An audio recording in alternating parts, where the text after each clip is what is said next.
Hey guys, so fall break is coming up and we are going to have make and take, do your own shirt crafts available, okay? This is going to be a first come, first serve thing, so I can't reserve them, but you can feel free to come to the library and pick yours up. One per child, please. Inside each bag will be a shirt. You also have a couple of little things that you can put on the shirt, and you will have a mixture of bleach water so that you can spray on them and make the shirts. Now make sure that you put a piece of tape over these little holes before you spray your bleach on them to make the image on the shirt. You will also have a couple of strings in there if they're the kind that hangs up. Most shirts will have two things. I think there's one or two of the bags that has one big thing, but not all bags are the same. In your bag is also a piece of cardboard for you to put in between your layers of shirts. You also have a little thing of paint in your bag so that you can paint whichever items happens to be in there. So you have more than one craft in each bag. I would love it if you all would take pictures when you're finished, send them to us, either put them on Penny's page or send them email to us, whichever way. I just would love to see your finished products. And just make sure you watch the video. In this video, I'll show you how I made my shirts, and Lily will show you how she painted her little ornaments, and you all enjoy.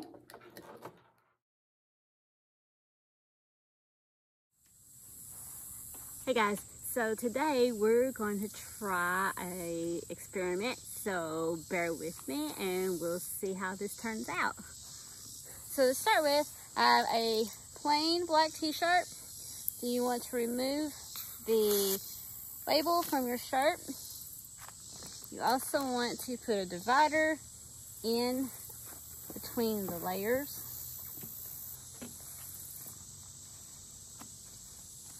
Okay, and I have in this bottle, it's half bleach and half water, and it is mixed up.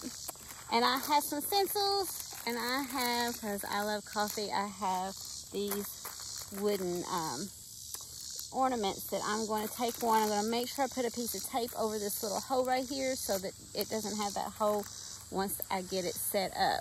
Okay, so I have my shirt, I have my word read, I made a couple of hearts out of cardstock, and then I have my little wooden ornament that I found that I really liked. Now I think I'm ready to spray it down. I taped my letters together, and let's see what happens. Okay, so now I'm going to spray my shirt with, this is my half bleach and half water. I want to do the section I want my letters. I'm going to spray it a lot more and just a little bit over the rest of my shirt. And now I'm going to leave it. I'm going to leave it now and let the sun do the rest for a little while, and we'll come back in a little bit and see what it looks like.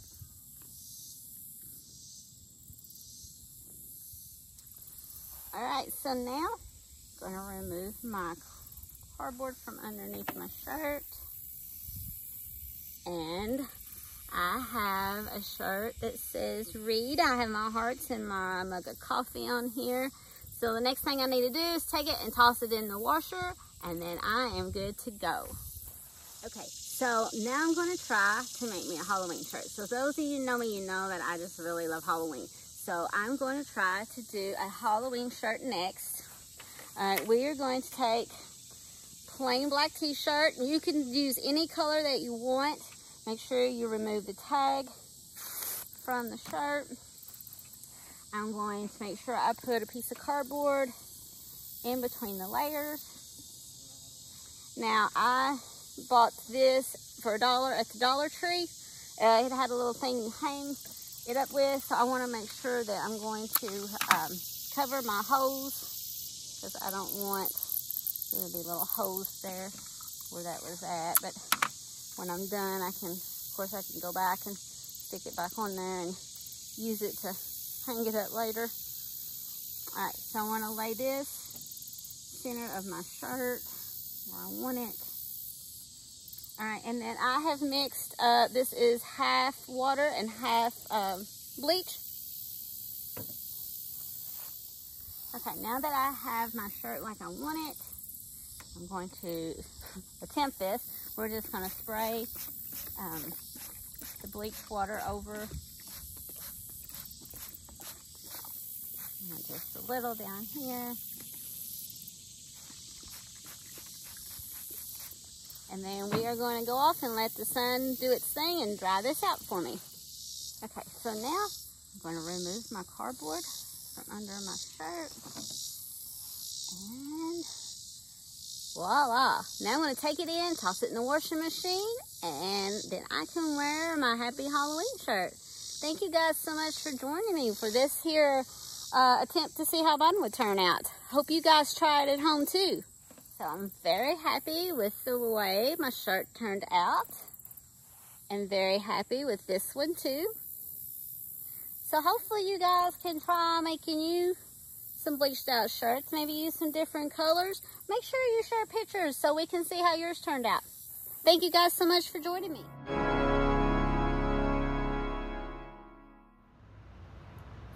Hey guys, today Kathy has given me these cute little wooden ornaments left over from a previous project of hers. I'm going to show you how to paint them. First off, you're going to need, this is what you'll need. You're going to need your cute little wooden ornaments left over from craft. Something to put on your table in case you're a messy painter. I'm using a small Ziploc bag, but if you're really messy, you might want to get a tablecloth. A paper plate to put your paints on. Some brushes, that way you can actually paint them. A cup of water, that we can wash them off, and some paper towel. And of course, your paints.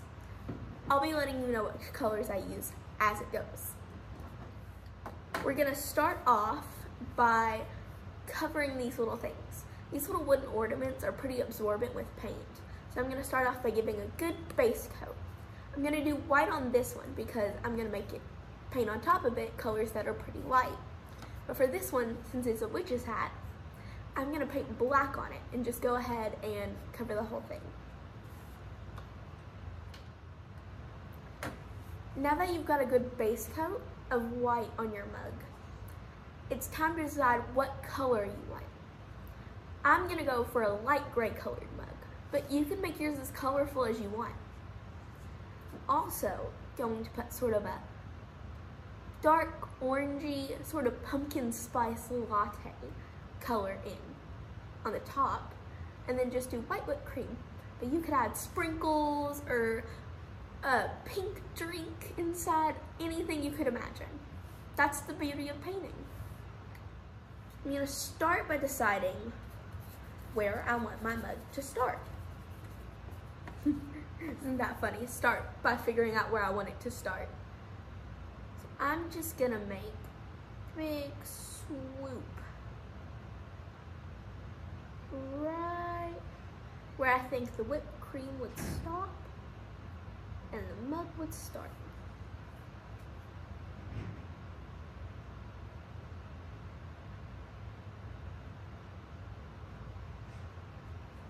Perfect.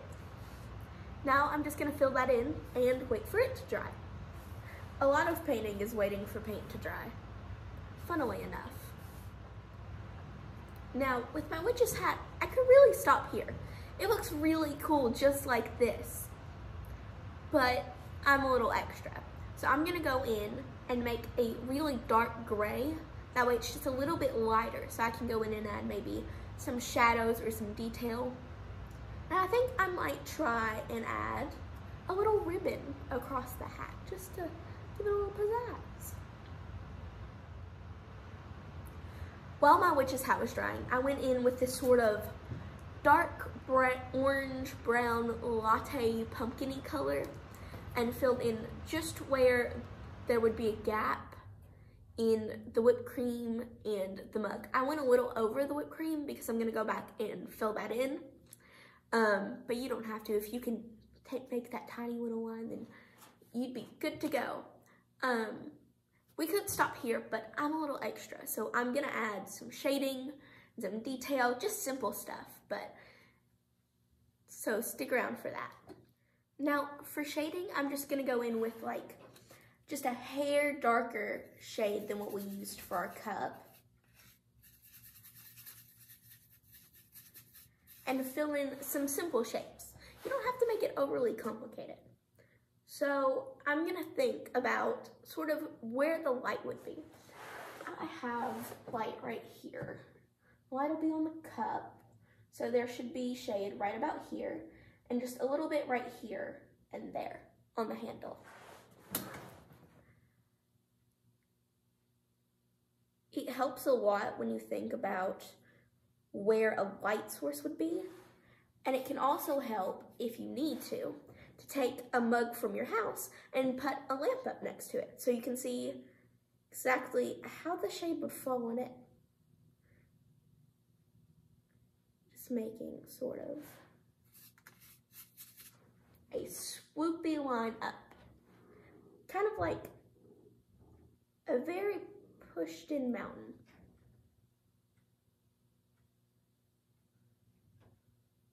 And filling in the little gaps.